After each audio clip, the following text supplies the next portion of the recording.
తెలుగువారి పెళ్ళి ఇలవైకుంఠమే మళ్ళీ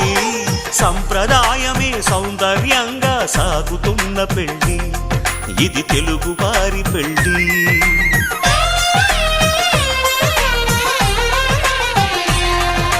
తెలుగువారి పెళ్ళి ఇలవైకుంఠమే మళ్ళీ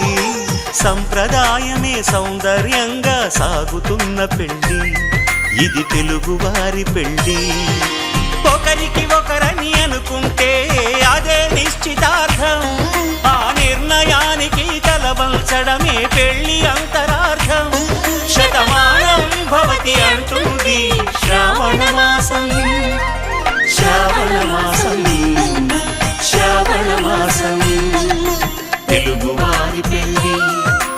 ఇలవైకుంఠమే మళ్ళీ సంప్రదాయమే సౌందర్యంగా